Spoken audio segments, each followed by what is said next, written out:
Mindfulness అంటే ఏంటి? నిత్య జీవితంలో ప్రతి ఒక్కరి పైన దీని ప్రభావం ఎంతవరకు ఉంటుంది? ముఖ్యంగా చిన్న పిల్లల్ని దీనికి ఎలా అలవాటు చేయాలి? ఇలాంటి ఎన్నో విషయాలను మనతో తెలియజేయడానికి ఉన్నారు పాజిటివ్ సైకాలజిస్ట్ సునంద గారు. Hello madam. నమస్కారం అండి. మైండ్‌ఫుల్‌నెస్ అంటే ఏంటి? మైండ్‌ఫుల్‌నెస్ అంటే ఒక యాక్టివిటీ ఒకసారి చేయాలన్నమాట. అయితే మనం చాలామంది అలా చెయ్యమన్నమాట. ఈ సైడ్ ఫోన్ మాట్లాడుతూ ఇంకొక సైడ్ భోంచేస్తాము. అలా మల్టీ టాస్కింగ్ అంటాము. దానికి అలవాటు అయిపోయినాము. దానివల్ల స్ట్రెస్, డిప్రెషన్, యాంగ్జైటీ ఇవి ఎక్కువ అవుతుందన్నమాట. సో దీని నుంచి బయటపడడానికి ఎలాంటి చేస్తే బాగుంటుంది? ఇది రోజు మనం అలవాటు చేసుకునేదే అండి. ఇప్పుడు నేను మీ దగ్గర మాట్లాడుతూ ఉంటా, అప్పుడు నా ఫోకస్, నా దృష్టి ఫుల్గా మీ పైన ఉండాలన్నమాట. మీరేం మాట్లాడుతున్నారు, దానికి నేను ఎలా కమ్యూనికేట్ చేస్తున్నా, అలా నాలో ఆ ఫీలింగ్ రావాలన్నమాట. అప్పుడు మనకేమంటే ఒక యాక్టివిటీ ఒకసారి చేస్తామన్నమాట. దానివల్ల నాకు బెనిఫిట్ అవుతుంది, చాలా బెనిఫిట్స్ అనమాట. నైట్లో నిద్ర బాగా వస్తుందన్నమాట. మన ప్రొడక్టివిటీ ఎక్కువ అవుతుంది, కాన్సన్ట్రేషన్, ఫోకస్ పవర్ ఎక్కువ అవుతుంది. ఇలా చాలా టెక్నిక్స్ ఉంది దాంట్లో, అది ఇప్పుడు చూస్తామన్నమాట. మైండ్‌ఫుల్‌నెస్ అనేసరికి చిన్నపిల్లలకి మీద ఎక్కువ దీని ప్రభావం ఉండాలి, వాళ్ళకి అలవాటు చేయాలి అని అంటుంటాము. ఎందుకు చిన్నపిల్లల మీదే దీని ప్రభావం ఎక్కువ ఉండేలా అలవాటు చేయాలంటారు? చిన్నపిల్లలు త్వరగా డిస్ట్రాక్ట్ అవుతారండి. వాళ్ళ వల్ల ఫోకస్ ఒక పని పైన ఉండదన్నమాట. మనం చిన్నప్పటి నుంచే నేర్పియాలి. ఇప్పుడు ఒక కార్నర్ స్టడీ టేబుల్ని పెట్టేయాలి, దాంట్లోనే నువ్వు కూర్చొని చదవాలి, రాయాలి అనేది వాళ్ళకి నేర్పియాలన్నమాట. ఆ కార్నర్ వెళ్తే ఇది స్టడీ టైము, నేను రాయాలి, నేను చదవాలి అనేది ఆ బ్రెయిన్కి ఆటోమేటిక్గా సిగ్నల్స్ పోతుందన్నమాట. అప్పుడు వాళ్ళు ఏమంటే త్వరగా రాస్తారు, లేకపోతే చదివేటప్పుడు మైండ్ఫుల్ లిజనింగ్ అంటాము. నేర్చుకునే ప్రతి విషయము వాళ్ళు వెంటనే ఈజీగా గ్రాస్ప్ అవుతుందన్నమాట బ్రెయిన్లో. ఇది అన్ని ఏజ్ గ్రూపుల వాళ్ళకి వర్తిస్తుందా? తప్పకుండా అండి. 6 ఇయర్ నుంచి 8 ఇయర్స్ వరకు మనం ప్రాక్టీస్ చేయొచ్చు. ఇది ప్రాక్టీస్ చేస్తేనే మనకు వస్తుందన్నమాట. ఎందుకంటే ఈ కాలం త్వరగా డిస్ట్రాక్ట్ అవుతారు. పిల్లలు, పెద్దోళ్ళైనా ఫోన్లో ఉంటారు. ఒకే ఇంట్లో ఉన్న, ఒకే సోఫాలో కూర్చున్నా మనము ఒక్కొక్కరు, నేను యూజువల్గా ప్రోగ్రాంలో చెప్తుంటా, ఫోన్ అనేది మనకు మాన్స్టర్ అనమాట. అది పెట్టుకొని 24 అవర్స్ దానివల్ల మనకు psychological as well as physical health చాలా ఖరాబ్ అవుతుందన్నమాట. పర్టికులర్గా మైండ్‌ఫుల్‌నెస్ తోటి ఎలాంటి లాభాలు ఉన్నాయంటారు అన్ని ఏజ్ గ్రూపుల వాళ్ళకి తీసుకున్నట్లయితే? పిల్లలకైతే ఇప్పుడు ఫర్ ఎగ్జాంపుల్ మనం మార్నింగ్ లేచినప్పటి నుంచి mindful brushing, mindful bathing, mindful reading, mindful eating, ఇలా ప్రతి విషయంలో మనం మైండ్ఫుల్ యాక్టివిటీ ఇంక్లూడ్ చేయొచ్చు అనమాట.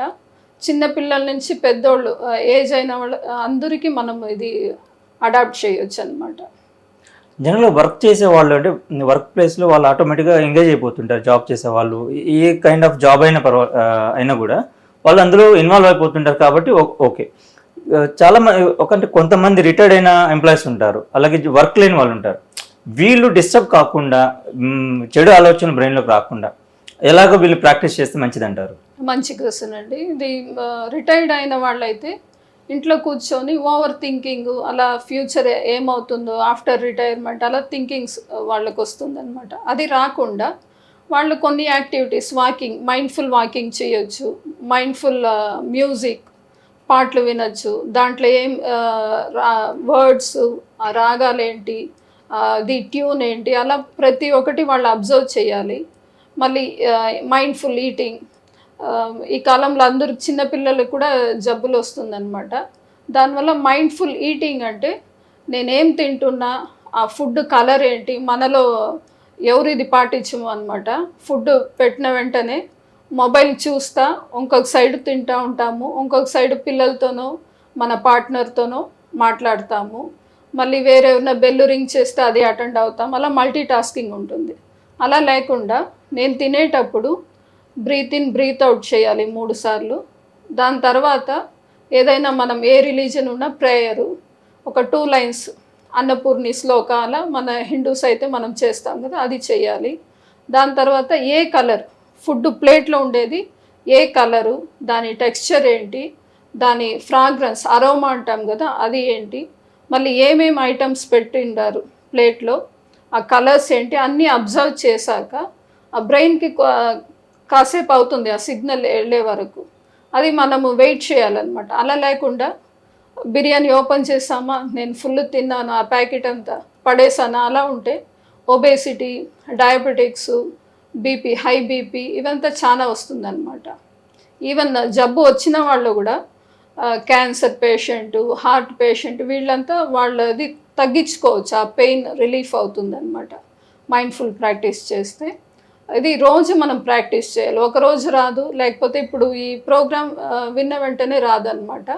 మనం ఎలా యోగా చేస్తాము, ఎక్సర్సైజ్ సేమ్ అలానే ఈ మైండ్ఫుల్ ప్రాక్టీస్ కూడా మార్నింగ్ నుంచి నైట్ వరకు మనం ఏమేమి యాక్టివిటీస్ చేస్తామో దాంట్లో ఇంక్లూడ్ చేయాలి. యాక్టివిటీస్ అంటున్నారు కాబట్టి, సో మైండ్ఫుల్నెస్ ప్రాక్టీస్ చేయడానికి ఎన్ని రకాల యాక్టివిటీస్ ఉన్నాయి? మైండ్ఫుల్ బ్రీతింగ్ అండి. మైండ్ఫుల్ బ్రీతింగ్ అంటే ఇప్పుడు నేను బ్రీత్ చేస్తున్నా, మనం ఎందరో అబ్జర్వ్ చేస్తాం, నేను బ్రీతింగ్ చేస్తున్నా, లోపల ఆక్సిజన్ వెళ్తుంది లేకపోతే గాలి వెళ్తుంది అనే ఆ ఫీలింగ్ రాదనమాట మనలో. దానివల్ల బ్రీత్ చేసేటప్పుడు ఎంత వాల్యూమ్ మనం గాలి లోపల పీల్చుకుంటాం, మళ్ళీ అది ఎలా నాకు లంగ్స్లో వెళ్తుందా లేకపోతే టిల్ ద టెయిల్ బోన్ వెళ్తుందా అబ్జర్వ్ చేయాలి. మళ్ళీ నాకు ఆ ఫీలింగ్ రావాలన్నమాట. దాని తర్వాత బ్రీత్ అవుట్ చేసేటప్పుడు స్లోగా నాలో ఉండే 5 సెన్స్ ఆర్గాన్స్ యాక్టివేట్ చేయాలి. ఇది బ్రీతింగ్, మైండ్ఫుల్ బ్రీతింగ్ అనమాట. మళ్ళీ నేను ఇప్పుడు ఈ రూమ్లో కూర్చొని ఉండా, మీ ఎదురుగా ఇంటర్వ్యూ తీస్తూ ఉండారంటే నా చైర్ సాఫ్ట్గా ఉందా, హార్డ్గా ఉందా, నేను దేనిపైన కూర్చొని ఉండా, అలా ప్రతి విషయం అబ్జర్వ్ చేయాలి. మనం ఎక్కడ ఉన్నా, రూమ్లో ఉన్నా, బయట ఉన్నా, సరౌండింగ్ ఏం జరుగుతూ ఉంది అది ఓపెన్ మైండెడ్తో అబ్జర్వ్ చేయాలన్నమాట. మళ్ళీ మైండ్ఫుల్ నేచర్ అబ్జర్వేషన్ అంటాము. బయట వాకింగ్ వెళ్ళేటప్పుడు మనం ఫోన్ మాట్లాడుతూ చేస్తాం, లేకపోతే పక్కన వాళ్ళతో మాట్లాడుతూ చేస్తాం. అలా లేకుండా బ్రీతింగ్, నాకు వాకింగ్ ముందు ఎలా ఉండింది, హార్ట్ బీటు, నాలో ఉండే ఆ ఫీలింగ్స్ ఎలా ఉండింది, ఆఫ్టర్ వాకింగ్ అబ్జర్వ్ చేయాలి. వాకింగ్లో కూడా చెట్లు, సన్లైట్, మూన్ లైట్ ఏదో ఒకటి నేను క్యాప్చర్ చేసుకొని దాంట్లో ఉండే చేంజెస్, ఈరోజు ఎలా ఉంది, నిన్న ఎలా ఉండింది, రేపు ఎలా ఉంటుంది, అలా అబ్జర్వ్ చేయాలన్నమాట ప్రతి విషయం. ఈవెన్ చెట్లు కూడా ఆ ఫ్లవర్స్ ఏం కలరు, ఏం ఫ్రాగ్రెన్సు, ఆ టెక్స్చర్ ఏంటి, ఆ స్టెమ్ అంతా ఉంటుంది కదా బ్రౌన్ కలరా, ఎలా మారింది, ఆ ఫ్లారల్ ప్యాటర్న్ ఏంటి, నిన్న ఎలా ఉండింది రోజు, ఈరోజు ఎలా ఉంది, ఆ కలర్స్ మారుతుందన్నమాట సన్లైట్ తగిలాక. అలా ప్రతిదీ అబ్జర్వ్ చేయాలన్నమాట. మళ్ళీ బర్డ్స్ ఏమైనా ఉంటే అది కూడా మనం అబ్జర్వ్ చేయవచ్చు. ఆ పాటలు అవి పాడుతుంది కదా, అది మనం అబ్జర్వ్ చేయాలి. ఇంకా మీకు వీలైతే ఫోన్లో మీరు మాట్లాడకుండా ఆ నేచర్ సౌండ్స్ మనము అది రికార్డింగ్ చేయొచ్చు అనమాట.